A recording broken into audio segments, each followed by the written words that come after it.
ഞാൻ ഇന്നിവിടെ ഉണ്ടാക്കുന്നത് വളരെയധികം പോഷക സമൃദ്ധവും വളരെ അപൂർവവുമായിട്ടുള്ള 24 മണിക്കൂർ കുക്ക് ചെയ്ത ബോൺ ബ്രോത്ത്, അതായത് ആടിൻ്റെ എല്ലിൻ്റെ സൂപ്പാണ്. അത് ഒരു 1/2 kilo bones croak pot, slow cooker croak പോട്ടിൻ്റെ പാത്രത്തിലേക്ക് ഇട്ട് അതിന് മുകളിലായിട്ട് പച്ചക്കറികൾ, അതായത് ക്യാരറ്റ്, റെഡ് റാഡിഷ്, സവോള, ഇഞ്ചി, വെളുത്തുള്ളി ഇവയെല്ലാം നന്നായിട്ട് കഴുകി ശുദ്ധിയാക്കി അരിഞ്ഞ് അതിൻ്റെ മുകളിലേക്കിടും. എന്നിട്ട് ഇതിൻ്റെ കൂടെ വളരെ ഇമ്പോർട്ടൻ്റ് ആയിട്ടുള്ള സെലറിയുടെ തണ്ടും ഇലകളും അതിന് മുകളിലിടും.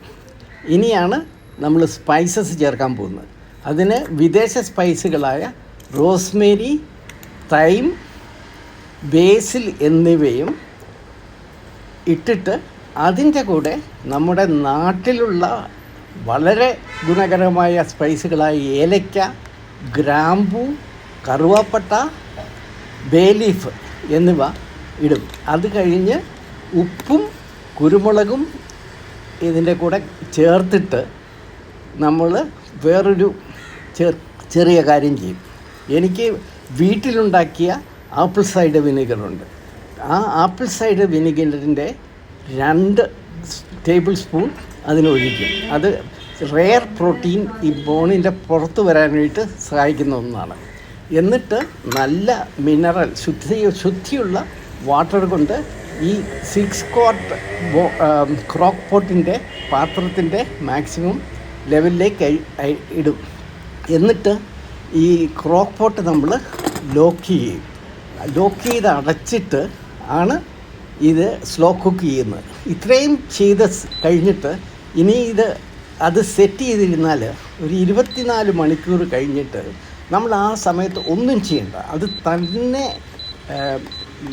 തന്നെ വർക്ക് ചെയ്ത് തന്നെ കുക്ക് ചെയ്ത് ഈ എല്ലിനുള്ളിലുള്ള വെരി റെയർ പ്രോട്ടീനൊക്കെ, വളരെ ഗുണകരമായ പ്രോട്ടീനൊക്കെ പുറത്തു വരും.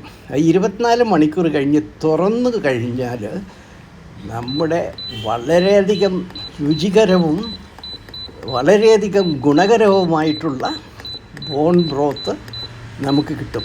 അത് ഈ വെജിറ്റബിളും എല്ലിൻ്റെ ബാക്കി ഭാഗങ്ങളുമൊക്കെ അരിച്ചെടുത്ത് നല്ല ക്രിസ്റ്റൽ ക്ലിയർ സ്വർണത്തിൻ്റെ നിറമുള്ള ബോൺ ബ്രോത്ത് നമ്മൾ കിട്ടുന്നതാണ്. ഇത് ചൂടായിട്ട് കഴിച്ചാൽ വളരെ രുചികരമാണ്. പക്ഷേ നമുക്കിത് സൂക്ഷിക്കണം. അത് സൂക്ഷിക്കാനായിട്ട് ഫ്രീസർ സൂക്ഷിക്കാനായിട്ട് ഫ്രീസർ ഫ്രണ്ട്ലി, അതായത് ഫ്രീസ് ചെയ്താലും പൊട്ടുകയില്ലാത്ത ഗ്ലാസ് കൊണ്ടുള്ള ഒരു സ്പെഷ്യൽ മേസൻ ജാറിൽ അത് നിറച്ച് നമുക്ക് ഇത് ഫ്രീസറിലോട്ട് സൂക്ഷിക്കാൻ പറ്റും. അതായത് അങ്ങനെ ചെയ്താൽ നമുക്ക് ആവശ്യമുള്ള പോലെ ഓരോ ദിവസവും എടുത്തിട്ട് അത് സൂപ്പായിട്ടോ അല്ലെങ്കിൽ സാലഡിൻ്റെ കൂടെയോ അല്ലെങ്കിൽ നൂഡിൽസിൻ്റെ കൂടെയോ എന്തിൻ്റെ കൂടെയും വളരെ രുചികരവും പ്രധാനമായിട്ടുള്ള ഈ എല്ലിൻ്റെ സൂപ്പ് ബോൺ ബ്രോത്ത് നമുക്ക് കഴിക്കാവുന്നതാണ്.